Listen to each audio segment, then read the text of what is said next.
Buenas tardes a todos. Vamos a ver un video sobre asentamientos en cimentaciones y algunos criterios para evaluar valores admisibles en las estructuras. Hay estructuras, naturalmente, todas son sensibles a las deformaciones de las fundaciones. Estos conceptos son válidos tanto para bases aisladas, bases combinadas, como plateas de fundación. Pero hay cierto tipo de estructuras que son aún más sensibles. Estamos viendo un tanque cilíndrico semienterrado. Naturalmente, los criterios de diseño de esta estructura son fundamentalmente, no es la única carga. Hay cargas concentradas derivadas de la losa de techo sobre columnas sobre la platea de fundación, que está en proceso de armado. Pero la carga más sensible, más importante, es el peso del fluido. Y sobre esa base, fundamentalmente se produce el diseño de la platea. Ahora bien, también es usual considerar un asentamiento uniforme, si es que se produce el mismo, y limitado. Si el asentamiento no es uniforme, en una estructura de este tipo, las consecuencias serían muy serias. En principio, y aunque no se produzca el colapso de la cisterna, seguramente va a quedar fuera de servicio, por el grado de fisuración que no va a tolerar la platea y por ende va a ser una estructura de hormigón no colapsada, pero que no cumple con las funciones para las cuales fue diseñada. Entonces, este tipo de estructuras son, como he mencionado, especialmente sensibles. Otro tipo de estructura muy sensible a este fenómeno son una base de un molino eólico. Naturalmente, la posible inclinación de la base va a generar y repercutir en el funcionamiento del mismo molino. Por lo tanto, hay que evaluarla con mucho cuidado.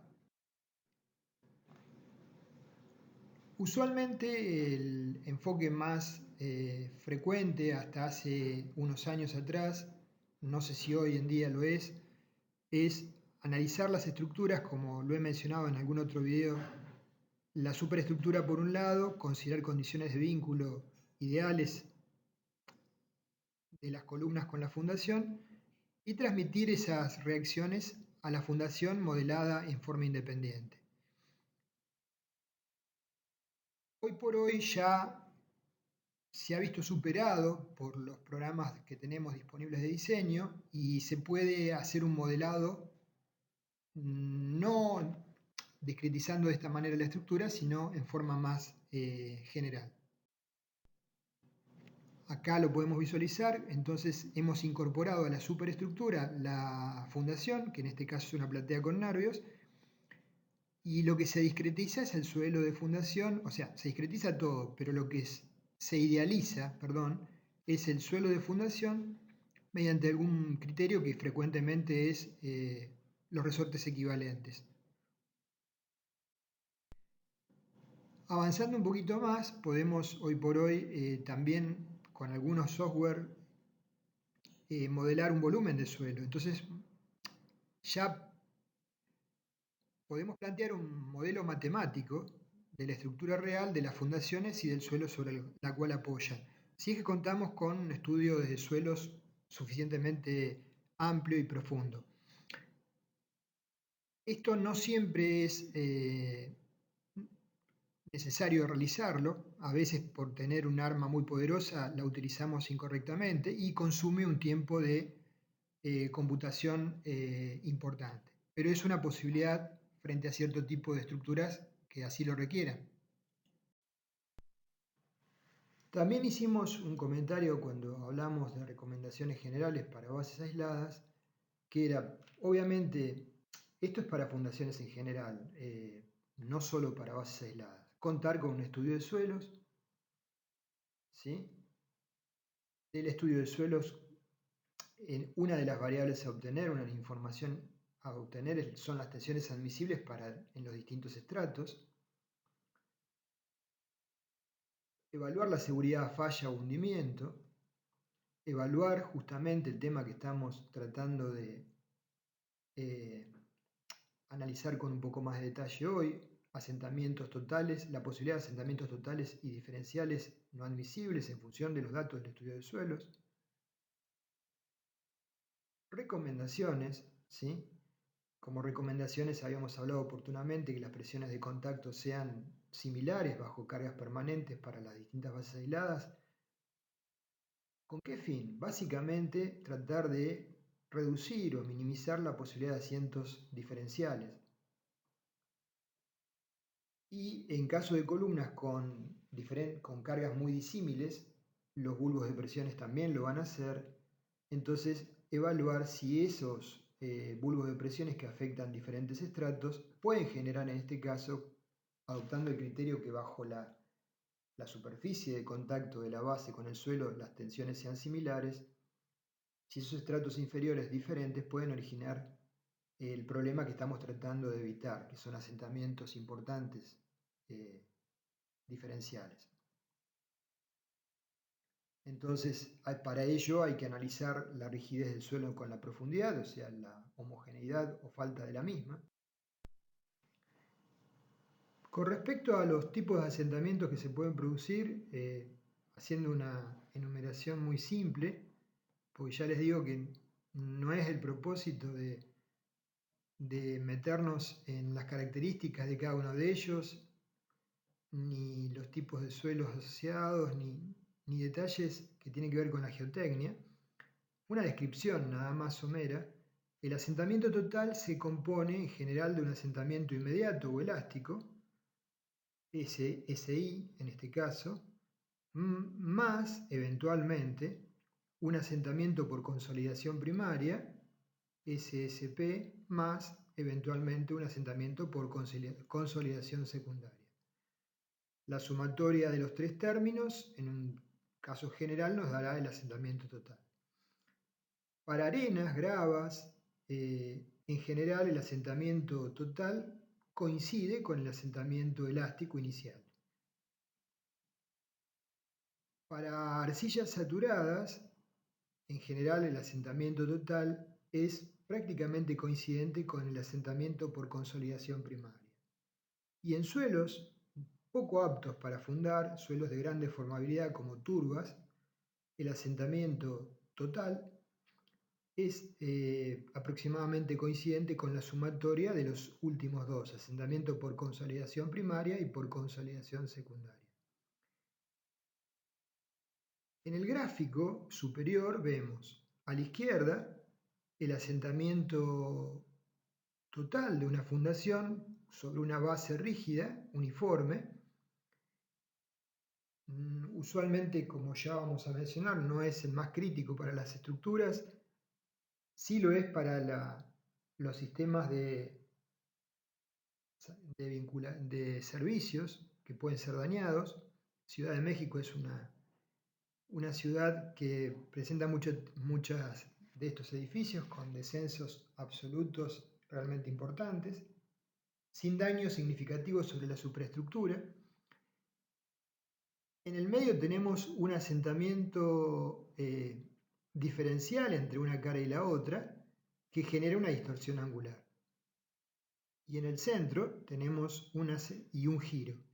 Y a la derecha, tenemos un asentamiento diferencial entre el extremo y el centro, por ejemplo, una platea de fundación flexible, ¿sí?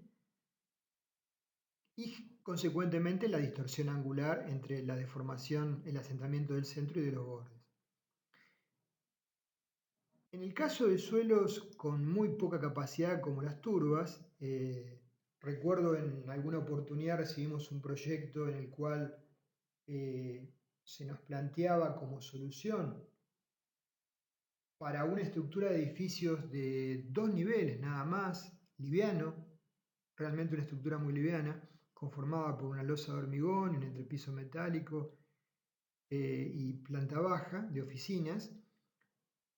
Se nos proponía como solución una platea de fundación rigidizada con nervios de poco espesor, ¿sí? Una platea flexible. Y un recambio de suelo bajo la platea, no recuerdo exactamente, pero del orden de los 30 centímetros, debidamente compactado, sobre el cual se fundaba la misma. Del estudio del suelo se podía observar que los suelos podían eventualmente sufrir fenómenos de consolidación. Entonces se hizo una ampliación de esos estudios para ver las presiones que transmitía esa estructura liviana del edificio a través de la platea flexible sobre el suelo, y se determinó que podían conllevar a asentamientos diferenciales erráticos desde 15, 18 centímetros en algunos puntos a 3 o 4 en otros. De ocurrir eso, la estructura iba a quedar absolutamente fuera de servicio, con gravísimos problemas funcionales y estructurales. Prácticamente iba a generar la demolición de la misma. Entonces, consultando, interactuando con los especialistas en geotecnia, lo que se propuso en ese momento fue evaluar el volumen de material que había que retirar, que había que sobrecargar la estructura, el estrato portante, perdón, sobrecargar la estructura, para generar una carga del orden de la que iba a generar la estructura a construir. Y colocar puntos fijos en suficiente cantidad, puntos de referencia referidos a un punto fijo en suficiente cantidad, y hacer un control de asentamientos generados por ese relleno que se colocaba temporalmente, hasta que la curva descensos en función del tiempo fuera asintótica, se detuviera. Seguimos el consejo de la gente, de los especialistas en geotecnia. Eso nos demoró varios meses la obra. Aplicamos ese relleno de preconsolidación, colocamos los puntos fijos, hicimos el seguimiento a lo largo del tiempo y no recuerdo con precisión, pero entre 5 y 7 meses se detectó que los descensos habían llegado al nivel de la curva asintótica, es decir, que se habían detenido prácticamente en su totalidad. Bueno, cuando ocurrió eso, comprobamos que efectivamente los descensos eran absolutamente erráticos, los registrados por la precarga, y del orden de magnitud de los que había previsto el estudio de geotecnia. Lo aconsejable en ese caso, lo que nos sugirieron y lo que hicimos era retirar la precarga y luego sí efectuar la construcción del edificio con esa platea flexible y la construcción superior. Así se trabajó, así se operó y el edificio hace más de 20 años que está en servicio sin inconvenientes. O sea, a veces una construcción liviana, fundada sobre un suelo susceptible de gran deformabilidad, puede presentar problemas graves que inclusive puedan llevar al deterioro absoluto de la misma, si uno no toma las medidas correspondientes. Y siempre el estructuralista tiene que trabajar en conjunto con el especialista en geotecnia. Otra situación que se puede presentar son los asentamientos diferenciales cuando el edificio está fundado sobre un cuerpo rígido que generan un giro relativo del cuerpo. En este caso son dos bloques de edificios que inicialmente estaban en contacto prácticamente mediante una junta constructiva y luego se observa el edificio, uno de ellos que ha girado respecto del otro. Entonces, referente a esto hay muchas sugerencias o datos. Este está tomado del libro de Bassani Meli, de Meli Piraya, Diseño Estructural, donde sugiere inclinaciones medias en función de el tipo de daño que se pueda generar. Inclinación visible o mal funcionamiento de grúas, de pórticos grúas, por ejemplo. Valores límites y donde h es la altura de la construcción en metros en la dirección longitudinal. Entonces son simplemente fuentes de información alternativas.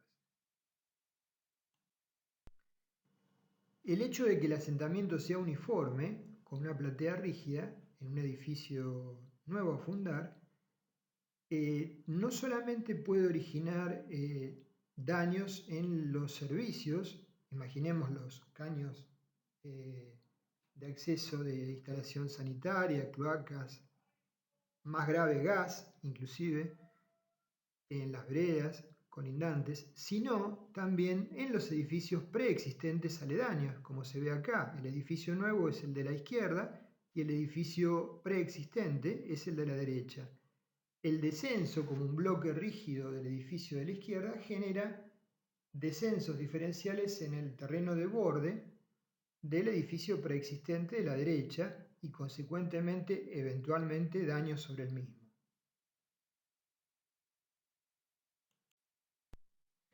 Bueno, vamos a ver algunas dificultades frecuentes que se presentan por este tema.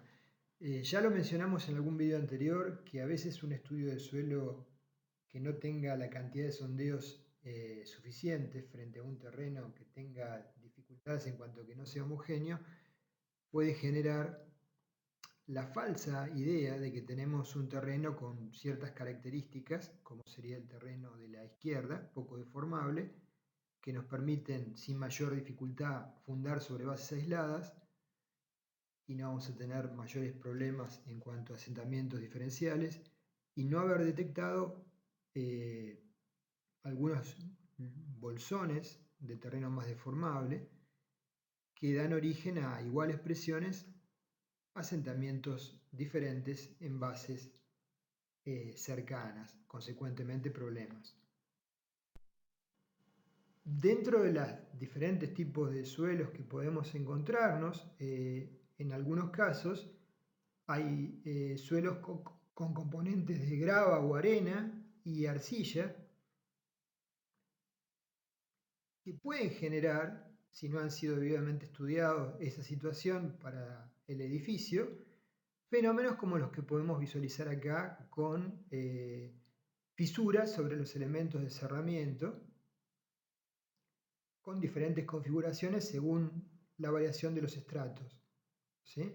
Se supone que el manto que tiende a sufrir variaciones de volumen es naturalmente la arcilla. Entonces, en estos casos hay que actuar con cautela, consultar con el especialista en geotecnia y tomar en función de ello las decisiones correspondientes para el diseño de las fundaciones. Otros tipos de habituales patologías en el dibujo superior de la izquierda, por ejemplo, hemos fundado sobre bases superficiales una estructura y el terreno natural tiene buenas condiciones portantes, pero se ha colocado un relleno sobre el cual se fundan las bases y ese relleno tiene diferentes alturas y características. Entonces, eso genera que haya zonas, el relleno más deformable, de las fundaciones, en este caso sobre el lado derecho, que tienden a sufrir deformaciones más importantes que las de la zona izquierda. Arriba a la derecha tenemos una fundación que tiene una característica, por ejemplo, una platea con un cierto desnivel, que puede tener alguna importancia, y tenemos bajo un terreno natural con buena capacidad, por tanto, un relleno que tiene otra capacidad.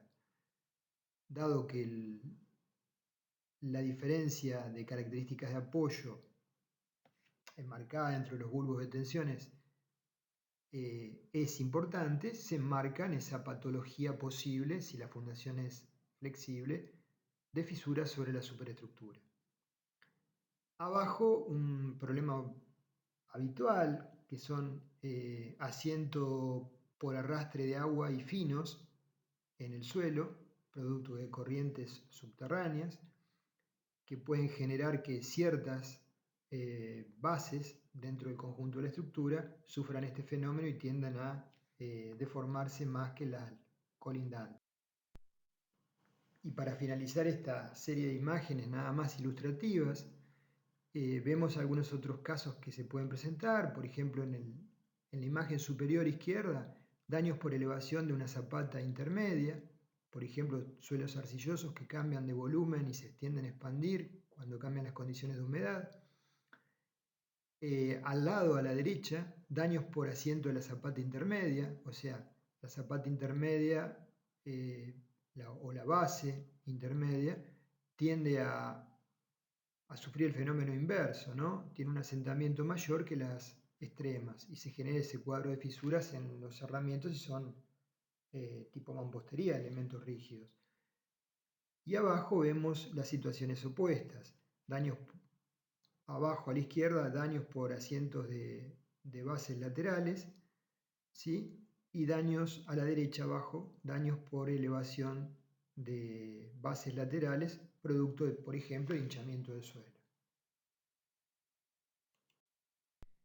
Si estamos analizando los máximos asentamientos que puedan generar, que no puedan generar problemas en las estructuras, los máximos asentamientos tolerables, van a ser función, entre otras cosas, también del tipo y destino de la estructura. No será lo mismo un edificio de departamentos u oficinas, donde los límites van a estar en función de requisitos estéticos, por ejemplo, en cuanto a espesores de fisuras, a modo de visualizaciones de esto, que lo que uno puede fijar para un edificio industrial o un edificio de cocheras, ¿sí? En donde las exigencias van a ser seguramente menores. La determinación del nivel de asentamiento que pueda causar daños estructurales o afectar funcionalmente el edificio es un problema indeterminado con un grado de complejidad bastante importante, por lo que estamos intuyendo y desarrollando. Esto se motiva en una gran cantidad de variables que intervienen en el problema. Por esto se suele establecer criterios de naturaleza empírica sobre la base de observaciones de asentamientos registrados y evaluando niveles de afectación de los edificios.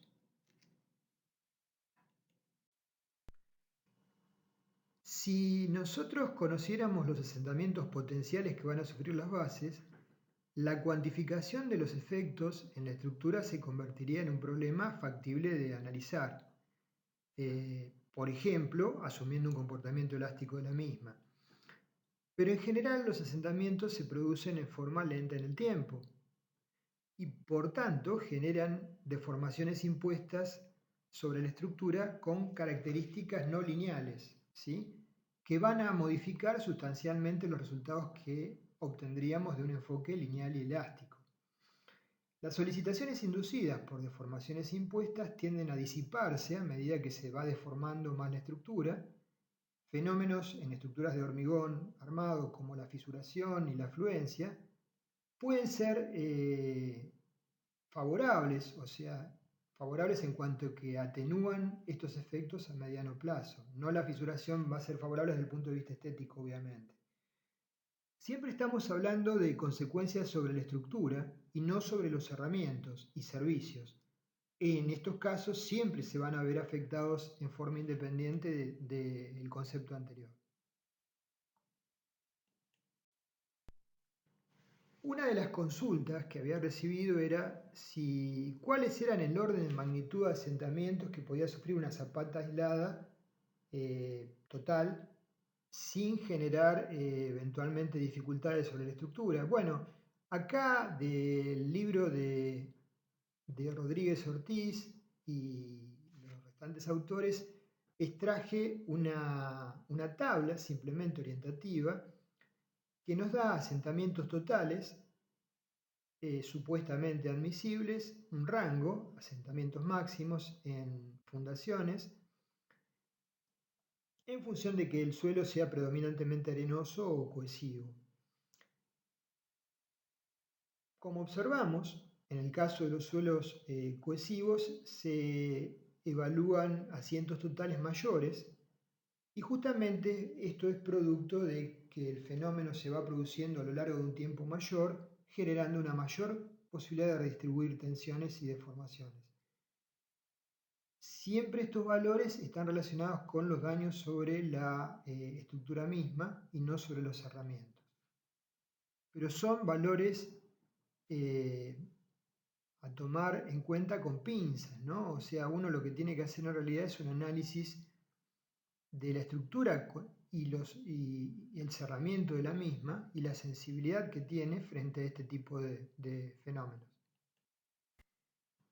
El Eurocódigo S2 tiene estas definiciones. S lo llama asentamiento definido como el descenso de cualquier punto, ¿sí?, de la fundación, el A, el B, el C absoluto. Delta S sería el asiento diferencial, como la diferencia de asientos entre dos puntos cualesquiera de la cimentación. Por ejemplo, delta S entre A y B es la diferencia entre SB menos SA. A su vez, beta sería la distorsión angular, que es un parámetro que vamos a ver que utilizamos bastante como referencia, definida como el asiento diferencial entre dos puntos colindantes divididos por la distancia que los separa. Beta sería delta SAB sobre LAB.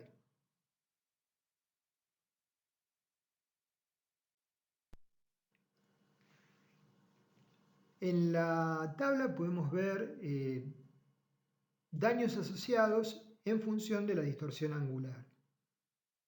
Según este autor, he marcado dos a modo de referencia: límite para el que se hace visible el giro en edificios altos y rígidos, distorsión angular límite L sobre 250, y límite seguro para edificios que no permiten fisuras,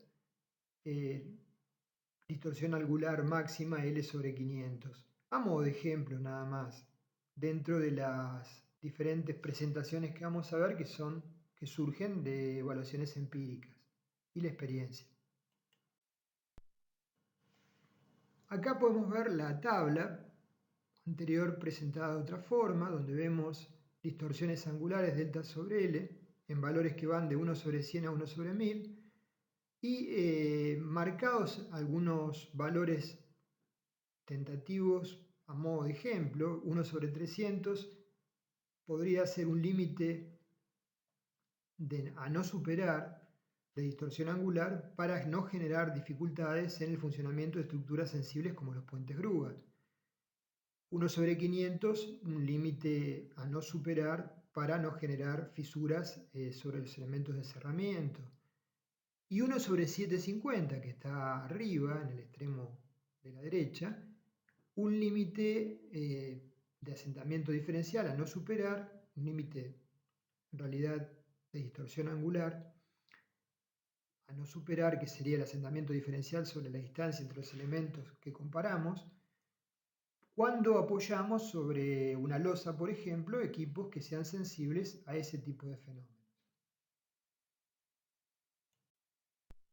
Acá podemos ver una tabla donde sugiere valores máximos de deformaciones diferenciales para la estructura, que surge del libro de la fuente, Diseño Estructural, de Meli Piraya, para diferentes tipos de estructuras, ¿sí?, marcos de acero, marcos de concreto, o sea, pórticos de acero, de concreto, o cerramientos de ladrillo, ¿sí?, variables que se limitan y límites.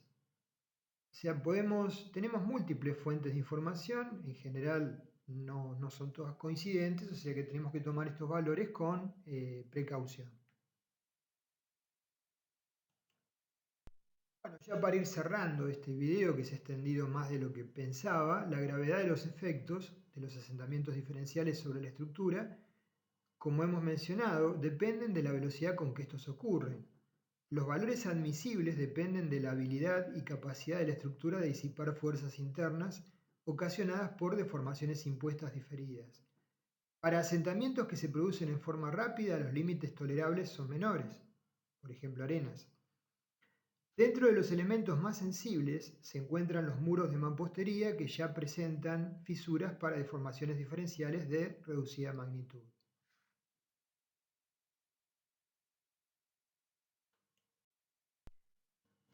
Y bueno, con esta tabla cerramos el presente video y esta breve presentación de este fenómeno que se produce en las estructuras.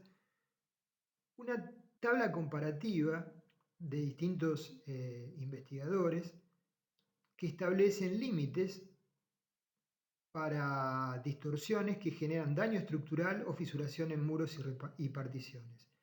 A modo de ejemplo, en daño estructural pasamos de 1 sobre 150 a 1 sobre 250 como valores límites, según quien sea el que ha definido esos valores. y para fisuración en muros y cerramientos de 1/300 a 1/500 como distorsiones máximas. Siempre acordándonos que la distorsión máxima es la diferencia entre el asentamiento diferencial de dos puntos dividido la distancia que separa esos puntos. Bueno, de esta forma cerramos el video. Por supuesto que cuando se les presente una situación que tenga un cierto grado de complejidad, siempre es conveniente, aparte de haber hecho el estudio de suelos, que es imprescindible, hacer la consulta e intercambiar opiniones con el especialista de mecánica de suelos o el geotécnico, para asegurarnos de que la solución que propongamos para nuestra estructura sea la más adecuada. Bueno, gracias por su atención, los espero en el próximo.